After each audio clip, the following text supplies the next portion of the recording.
Hello दोस्तों, आप सबका मेरे YouTube channel CIB with me में स्वागत है। आज हम information technology and digital banking के मॉड्यूल डी का यूनिट 17 पढ़ेंगे।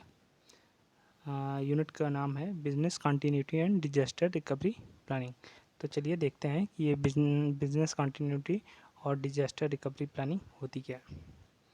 तो इसका शुरू करते हैं। Business continuity plan versus disaster recovery plan, ये होता क्या है, बिजनेस कंटिन्यूटी क्या होती है और डिजास्टर रिकवरी प्लान क्या होता है।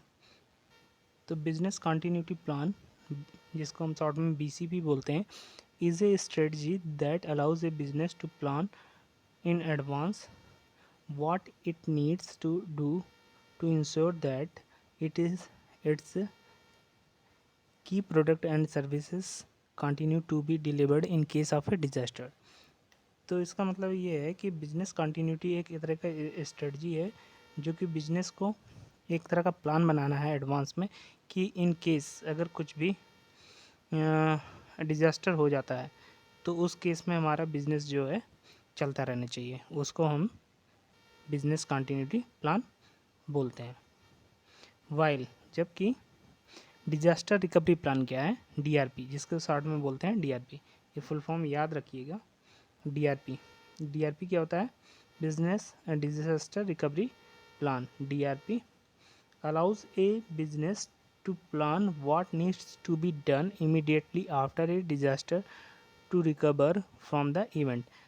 अगर कुछ डिजास्टर हो गया, मान लीजिए कि आपका सर्वर फेल हो गया आपकी बैंक का, या स्विच ख़राब हो गए, या फायरवॉल में कुछ ब्रीच हो गया, कुछ हार्डवेयर में ऐसे इश्यूज़ हो गए जिसकी वजह से आपका बिजनेस ठप हो गया, तो उसके लिए कौन सा रिकवरी प्लान है, उस चीज़ को रिकवर करने के लिए कौन सा रिकवरी प्लान हो गया, वो डिजास्टर रिकवरी प्लान हो गया। और अगर सर्वर्स कुछ भी ख़राब हो गया, कुछ ऐसा चीज़ ख़राब हो गया जिसकी वजह से आपके बिज़नेस बंद हो गया, तो उस बिज़नेस को बंद ना होने से बचाने के लिए, ताकि वो बिज़नेस चलता रहे उस केस में भी, जैसे किसी ऐसे लोकेशंस पे बाढ़ आ गई या कुछ भूकंप आ गया, तो जैसे भारत है, भारत भारत का ये नक्शा है मान लीजिए, तो यहाँ पर डिजास्टर हो गया कोई, तो बाकी एरिया में सर्विसेज चलती रहनी चाहिए। तो इस चीज़ के लिए क्या हो गया, इसको हम बोलेंगे कंटिन्यूटी प्लान। अब इस डिजास्टर को रिकवर करने के लिए, इसको फिर से कंटिन्यू करने के लिए जो हमारा प्लान होगा वो DR प्लान बोलेंगे, जिसको DRP बोलते हैं। आई होप आपको समझ में आ गया होगा कि इसका मतलब क्या होता है। Disaster recovery plan allows a business to plan what need to be done immediately after a disaster to recover from the event। अगर कुछ ऐसी घटना हो गई जिससे हमारी जो बिजनेस है वो ठप हो गया, बंद हो गया, तो उससे हम रिकवर करने के लिए हमारे पास कौन सा प्लान होगा, वही हमारा कहलाता है disaster recovery plan. So a BCP tells your business the step to be taken to continue its key product. तो BCP में क्या होता है, कौन सा स्टेप्स लेना है जिससे आपका बिजनेस कंटिन्यू रहे, वो उसका की एरिया हो गया, की प्रोडक्ट हो गया, एंड सर्विसेज। वाइल जबकि DRP बताता है कि your business the steps to be taken to recover post on incident, मतलब इंसिडेंट होने के बाद क्या रिकवरी करना है वो, और ये है BCP है जब इंसिडेंट ना हुआ हो उसके पहले क्या प्लान बनाना है। तो अब आगे देखते हैं, impact analysis and business continuity its strategy are part of BCP। तो कौन सा इम्पैक्ट होगा, इम्पैक्ट एनालिसिस क्या होगा एंड बिजनेस कंटिन्यूटी क्या होगा, strategy are part of BCP। BCP के कौन कौन से पार्ट हैं, impact analysis and business continuity, ये स्ट्रेटजी BCP के पार्ट हैं। Incident response, emergency response, damage assessment, evaluation plan, ETC are part of DRP। ये आप याद रखिएगा, इसमें ऑप्शन में दे देगा, ये पूछेगा कौन सा इसमें से नहीं है। तो impact analysis and business continuity strategy are part of BCP। वो किसके पार्ट हैं, BCP के पार्ट हैं। इंसिडेंट रिस्पॉन्स, इंसिडेंट होने के बाद आपने क्या रिस्पॉन्स किया, इमरजेंसी में कौन सा रिस्पॉन्स किया, डैमेज असेसमेंट कैसे किया, इवैक्यूएशन प्लान क्या बनाया, ये सब DRP के पार्ट है। ये लाइन इम्पॉर्टेंट हो जाती है। इसको याद रखिएगा। अब आगे देखते हैं बीसीपी। फुल फॉर्म बीसीपी क्या है? Business continuity plan, planning to continue business operation. इसका मतलब होता है कि कंटिन्यू करना बिजनेस ऑपरेशन को। डीआरपी मतलब planning to recover from disaster situation. अब अगर कोई डिजास्टर सिचुएशन आ गई तो उससे रिकवर करने की जो सिचुएशन होगी वो डीआरपी में आएगी। अब आगे देखते हैं बिजनेस कंटिन्यूटी प्लानिंग को डिटेल में। It is the process and procedure that are carried out by an organization to ensure that essential business function continue to operate during and after a disaster। तो ये business continuity plan किसी भी organisations में एक तरीका का ऐसा procedure होता है जो कि ये बताता है कि किसी खास सिचुएशंस में, किसी डिजास्टर में आपकी बिजनेसेस बंद नहीं होनी चाहिए, कैसे हम उसको कंटिन्यू रख सकते हैं। अगर बैंक एक दिन 2 दिन के लिए बंद हो जाता है तो काफ़ी नुकसान हो जाता है। इसलिए ऐसी कोई डिजास्टर होने के केस में उस बिज़नेस को कैसे कंटिन्यू रखना है वो होता है बिज़नेस कंटिन्यूटी प्लान। एग्जांपल है नेचुरल डिजास्टर, कोई आपदा आ गई, भूकंप आ गया, कहीं सुनामी आ गई, ये हो गया। टेक्नोलॉजिकल फेलियर हो गया, सर्वर डाउन हो गए। आपको पता होगा कि बैंक में 2 जगह सर्वर होता है हमेशा, एक को डीआर बोलते हैं, एक को डीसी बोलते हैं। इसका नाम ही डिजास्टर रिकवरी है, इसको डीसी बोलते हैं। तो जो भी हमारा करंट में बैंकिंग सिस्टम चलता है वो डीसी से चलता है। जब ये फेल हो जाता है तो ये हम कहाँ पर, इसमें अगर कोई दिक्कत हो जाती है इस डीसी में तो इसको हम डीआर से कनेक्ट कर देते हैं। ये सेम उसी का कॉपी इसमें डेटा रहता है, वो भी हम आगे देखेंगे कैसे होता है। तब आगे आगे देखते हैं ह्यूमन एरर और टेररिज्म। कोई भी अटैक हो गया, कोई साइबर अटैक हो गया, कोई भी ऐसा चीज़ हो गया या किसी ह्यूमन की एरर की वजह से कोई चीज़ ख़राब हो गया तो उस केस में कैसे बिजनेस कंटिन्यू करते हैं। अब बिजनेस कंटिन्यूटी रिस्क क्या है, कैसे कौन कौन से रिस्क की वजह से हो सकता है। Cyber attacks and data breaches हो गए, unplanned IT and telecom outage हो गया। ऐसी कोई सिचुएशन हो गई, जैसे याद होगा आपको 1990 के समय में ये था कि अब उसके बाद कंप्यूटर्स बंद हो जाएंगे, विंडोज़ का इशूज़ था, तो वो उस समय का ऐसे टेलीकॉम आउटेज हो गया। Interruption to continue utility supply हो गया, कोई भी यूटिलिटी जो सप्लाई हो रही थी वो बंद हो गया। जैसे किसी पर्टिकुलर क्षेत्र में लाइट ही चली गई, वहाँ पर कोई सप्लाई ही नहीं है, जनरेटर कितने दिन चलेगा, 1-2 दिन के बाद वहाँ तेल की भी सप्लाई बंद है, ऐसे कुछ हो गया, यूटिलिटी सप्लाई में दिक्कत हो गया। एडवर्स वेदर या एडवर्स वेदर हो गया, जैसे वहाँ पर कोई ऐसा लगातार बारिश ही हो रही है जिसकी वजह से लाइट ही नहीं आ रही है, जनरेटर नहीं चला सकते, पूरे ब्रांचेस में पानी भर गया है, तो ये एडवर्स वेदर हो गया। एंड अदर इन्वायरमेंटल कॉजेज़ हो गया, और कोई भी इस तरह का इन्वायरमेंटल कॉजेज़ हो गया। कोई पेंडेमिक आ गई एंड एपिडेमिक हो गई, जैसे कि कोरोना आया था उस समय हो गया। एक्ट ऑफ टेररिज्म हो गया, कोई टेररिज्म का अटैक्स हो गया। सिक्योरिटी इंसिडेंट हो गया, कोई फायर हो गई, आग लग गई, फ्लड बाढ़ आ गई वहाँ पे। इन सब केसेस में बिजनेस कंटिन्यूटी रिस्क होता है। फिर ऑब्जेक्टिव ऑफ बीसीपी क्या है, बिजनेस कंटिन्यूटी प्लान का ऑब्जेक्टिव क्या है? मिनिमाइज फाइनेंशियल लॉसेस जो हैं फाइनेंशियल वो कम से कम हो, उस लॉसेस को कम से कम करना। Continue to serve customers and financial market participant, जितने भी सर्विसेज हैं कस्टमर्स को और फाइनेंशियल मार्केट है उनको कंटिन्यू करना। Mitigate the negative effect disruptions can have no institution strategic plans.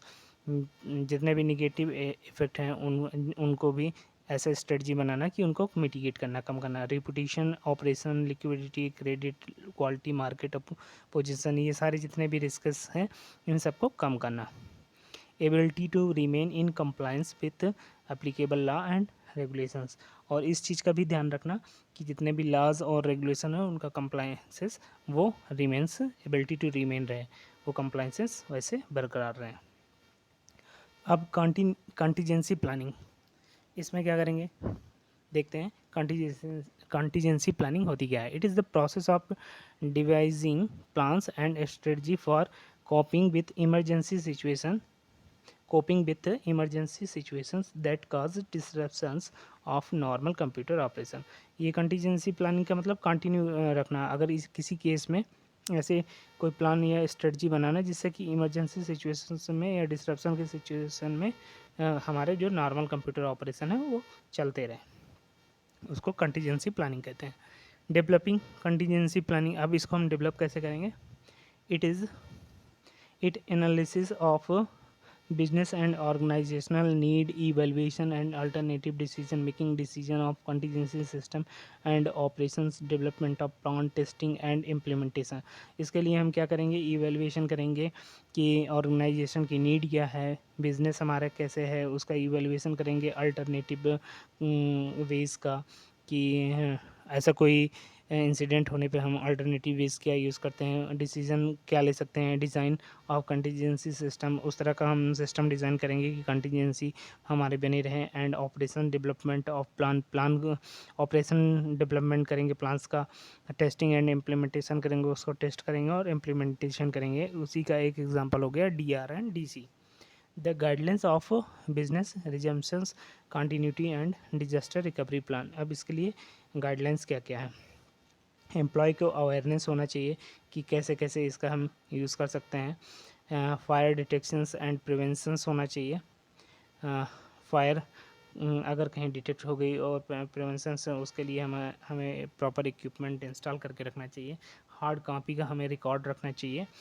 Human factor, personal consideration, human factor में अगर कोई दिक्कत उसकी वजह से हो रही है तो उसके लिए भी हमें कंसिडरेशन होना चाहिए, उन्हें प्रॉपर एजुकेट करना चाहिए किस चीज़ के लिए, कौन सी चीज़ें साइबर अटैक से हुए हैं, किस वजह से कंप्यूटर्स बंद हो सकते हैं, इस तरह की उनको बेसिक नॉलेज देना चाहिए। लोकल एरिया नेटवर्क्स बैकअप कर सकते हैं, जिसको हम लैन भी बोलते हैं। इसमें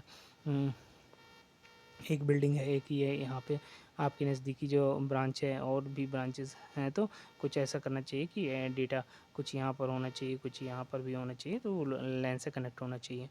ये backup of server files, backup होते रहने चाहिए सर्वर्स पे फाइल्स को। मीडिया हैंडलिंग एंड स्टोरेज, जितने भी ऐसे मीडिया हैं जैसे जो डैमेज हो सकती हैं ह्यूमिडिटी की वजह से या टेम्परेचर की वजह से या मैग्नेटिज्म की या हैंडलिंग बाय पीपल्स की वजह से, उनको संभाल के रखना चाहिए। मिसलेनियस कंसिड्रेशन, और काफ़ी तरीके के कंसिड्रेशन हो गए, उन सबको भी इसमें शामिल किया जाता है। Full backup should be used for total system recovery. अब किसी भी सिस्टम्स जितने भी हमारे हैं उसमें कुछ डेटा ऐसे होते हैं जो कि सॉफ्ट कॉपी में होते हैं, उनका टोटल रिकवरी करके रखना चाहिए। Incremental backup are used for recovery of old version of files and restoration of file integrity when files become correct. Incremental backup use होता है ओल्ड वर्जन ऑफ फाइल्स के लिए, जिसको रिस्टोर करते हैं integrity and when files become, जब भी उस फाइल करप्ट हो जाती है तो उसके लिए हम रिस्टोरेशन के लिए इंक्रीमेंटल बैकअप का यूज़ करते हैं। It is used for fewer medium recoveries, there are faster to run. ये it is used for fewer medium recoveries, ये कभी कभी यूज़ होता है। There are faster to run, जो कि कई सारे और फास्टर रन करने के लिए होते हैं। LAN environment should include hardware redundancy. LAN environment भी यूज़ होता है जिसमें हार्डवेयर की ज़्यादा रिडंडेंसी, मतलब हार्डवेयर ज़्यादा यूज़ नहीं होते हैं, एक ही सेम हार्डवेयर एक जगह है वही दोनों में यूज़ हो जाता है। LAN redundancy is a technique which enables the LAN administrator to provide for a continuing services in case of failure of critical components. कुछ जैसे अब एक बिल्डिंग है, यहाँ पे एक प्रिंटर लगा हुआ है और ये प्रिंटर दो जगह से कनेक्टेड है, तो सेम रिसोर्सेज को दोनों यूज कर सकते हैं। इस तरह का इन्वायरमेंट लैन से हम यूज़ कर सकते हैं। There are a number of techniques use to provide hardware redundancy. इसी तरह की हार्डवेयर की रिडंडेंसी कई चीज़ों में यूज़ होती है, उनका कुछ एग्जांपल दिए गए हैं, जैसे डिस्क मिररिंग। अब देखते हैं डिस्क मिररिंग क्या होती है। मिररिंग से समझ में आ रहा है कि कोई चीज़ इमेज ही उसकी बन रही है, अब किसकी? डिस्क की। देखते हैं कैसे। It is the duplication of data from one hard disk to another hard disk, मतलब एक हार्ड डिस्क है, एक ये हार्ड डिस्क है, इसका डेटा यहाँ पर कॉपी हो रहा है, तो ये साइमल्टेनियसली हो रहा है। देखते हैं। Device constantly storing and updating the same files on each hard disk. तो इसमें क्या हो रहा है, एक हमारा जो डेटाबेस है, एक ये डेटा, एक दूसरा डेटा, ये दोनों कॉन्टीन्यूसली एक दूसरे में रिप्लिका बन रही हैं, तो वो डिस्क मिररिंग हो गया। लेकिन इसमें अंतर क्या है देखते हैं। इफ़ वन डिस्क फेल्स, अगर एक डिस्क खराब हो गई, the file server issues N alert and continues operating, उसको वो एक अलर्ट भेजेगा और वो दूसरे और ऑपरेट करता रहेगा, दूसरे हार्ड डिस्क पे डेटा सेव होता रहेगा। Since mirror disk are share common disk controller, इसमें क्या होगा, एक कॉमन डिस्क कंट्रोलर होगा। Access to either disk is at risk should be controller itself fail. इसमें रिस्क है, अगर ये डिस्क कंट्रोलर फेल हो गया तब इसमें रिस्क है। ये फिगर से समझते हैं। ये एक डिस्क है, एक ये डिस्क है, इसमें एक कंट्रोलर लगा हुआ है। इस कंट्रोलर के माध्यम से ये डेटा इसमें कॉपी हो रहा है। इसमें रिस्क तब ये है जब अगर ये फेल हो गया तो ये इसको एक अलर्ट भेजेगा और डेटा इसमें जो कि साइमल्टेनियसली दोनों में काम कॉपी हो रहा था, तो आपका बिजनेस कंटिन्यूटी बना रहेगा। लेकिन रिस्क तब हो जाएगा जब ये कंट्रोलर खुद फेल हो जाएगा, तब ये कॉपी होना बंद हो जाएगा। तो ये इसमें डिस्क मिररिंग का ये ड्रॉबैक है। ये इम्पॉर्टेंट है, आप लोगों को ये याद रखना है। फिर उसके बाद देखते हैं अगला क्या है। डिस्क मिररिंग के बाद डिस्क डुप्लेक्सिंग। डिस्क डुप्लेक्सिंग क्या होता है? Disk duplexing is similar to disk mirroring except that each drive has its own controller. अब जो इसमें डिस्क मिररिंग में था, डिस्क कंट्रोलर, ये जो ड्रॉबैक था, एक डिस्क कंट्रोलर था, इसको यहाँ पर हटा दिया गया। इसमें दो कंट्रोलर अपने अपने लगा दिए हैं। Disk duplexing is similar to disk mirroring except that each drive has its own controller. इसके पास अपना कंट्रोलर सर्किट होता है। See in figure, if one disk or controller fail, अगर एक डिस्क कंट्रोलर फेल हो जाएगा, the file server issues an alert and continues operating, और फाइल सर्वर एक अलर्ट भेजेगा और जो सर्विसेज हैं वो कंटिन्यू रनिंग होती रहेंगी। The system will automatically copy the redundant data on the servers to the new disk, वो नई डिस्क में कॉपी हो जाएगा। Dual controller can improve performance through a technique called split seeks. ये यहाँ पे इम्पोर्टेंट है, इसको याद रखिएगा, ये क्वेश्चन पूछ लेगा। Dual controller can improve performance through a technique which is called split seek. इसको स्प्लिट सीक बोलते हैं, ये इंपॉर्टेंट है। तो ये कौन सी टेक्निक है, ये ऑप्शन में दे देगा। जैसे दे देगा dual controller can improve performance through a technique called dash, split seek, diversion seek, ऐसे कई सारे ऑप्शन वो बना के दे सकता है। इसमें से आंसर होगा split seeks. These features send read request to whichever disk can respond first। इसमें क्या होता है, दोनों में डेटा होता है जिससे मिरर डाटा रिस्पॉन्ड होता है और इससे फास्टर भी होता है। These features can send read request whichever disk can respond first। जो भी डिस्क जो होगी वो पहले रिस्पॉन्ड करेगी, उसको वो रिक्वेस्ट भेज देता है। अब इसमें देखते हैं होता कैसे है।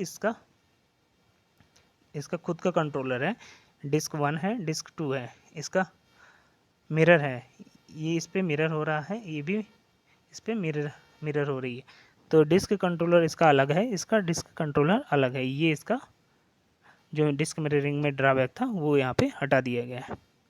फिर अगला है डिस्क एरेज। डिस्क एरेज क्या होते हैं? Some disk array system enables the administrator to replace a failed drive while server is still running.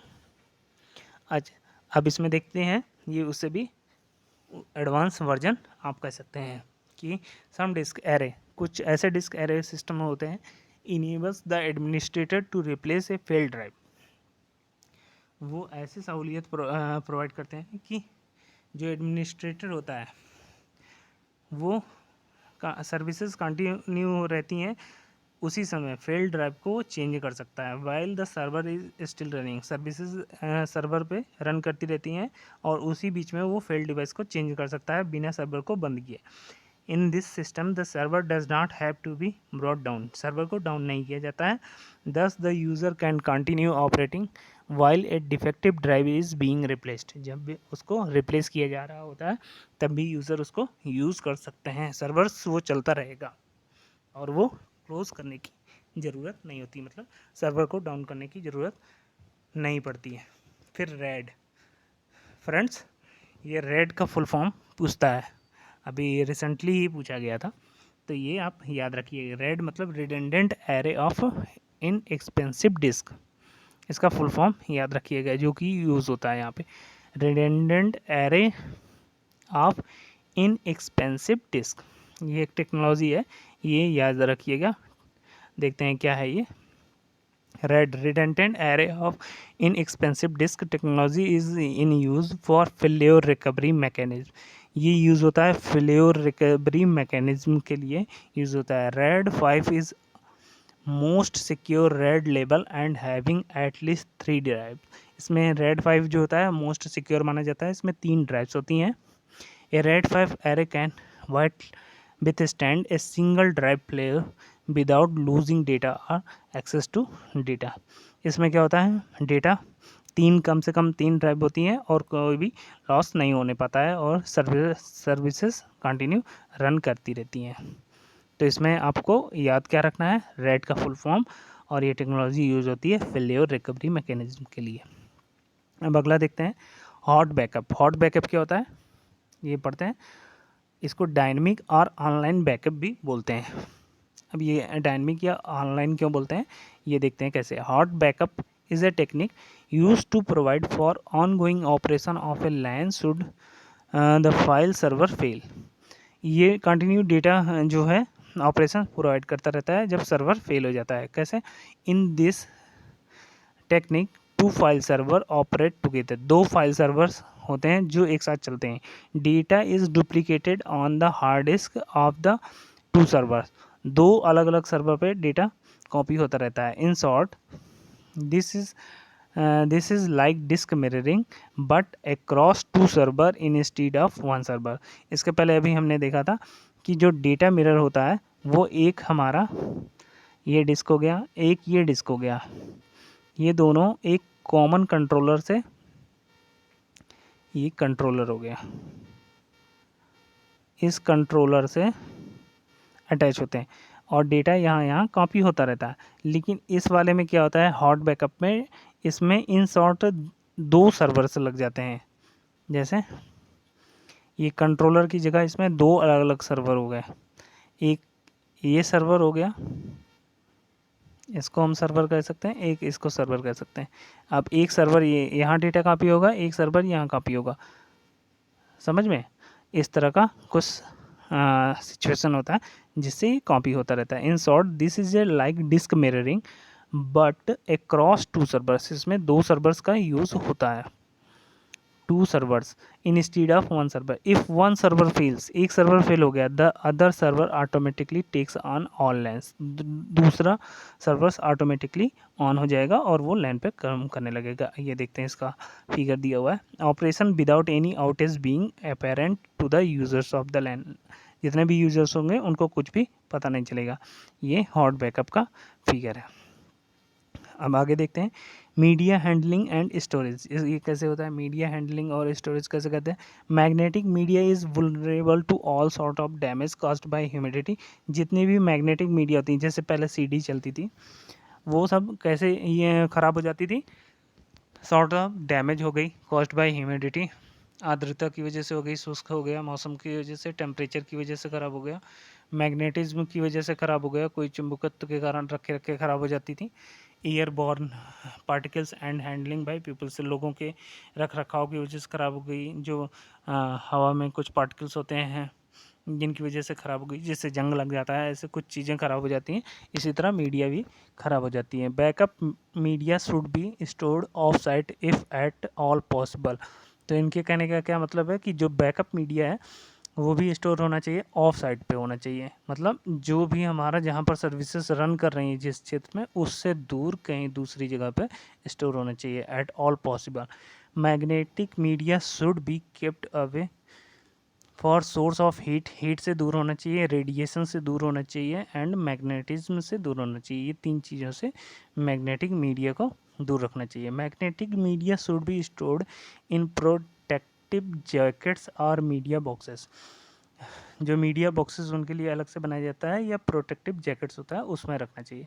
Should be proper handling of magnetic media. Magnetic media अच्छे से हैंडल करना चाहिए। Miscellaneous considerations भी होते हैं कुछ, जैसे conduct regular inspection of the premises to ensure that all safety measures are being. हमेशा इंस्पेक्शन होते रहने चाहिए कि सारे सेफ्टी मेजर्स बराबर से फॉलोअप किए जा रहे हैं कि नहीं। Followed and that all safety equipment is operational. सारे जितने भी सेफ्टी इक्विपमेंट हैं वो ऑपरेशनल है, मतलब ऐसा तो नहीं है कोई ख़राब पड़े हैं। Review and test emergency fire evacuation and other procedures on a regular basis. जितने भी इमरजेंसी टेस्टेज हैं उनको हमें करते रहना चाहिए। फायर एग्जीक्यूशंस हो गया या other procedures on regular basis करते रहना चाहिए। इससे हमें पता चलता रहेगा कि कोई चीज़ें ख़राब तो नहीं हो गई हैं। दोस्तों इसी के साथ ये यूनिट 17 का पार्ट 1 कंप्लीट हो गया। इसके आगे पार्ट 2 में हम आगे के बारे में डिस्कस करेंगे। तब तक के लिए दोस्तों नमस्कार। और अगर आपको मेरे चैनल अच्छा लग रहा है तो कृपया करके इसको सब्सक्राइब करें और ज़्यादा से ज़्यादा लोगों में शेयर करें। ठीक है दोस्तों, मिलते हैं इसके सेकंड पार्ट में। थैंक यू दोस्तों।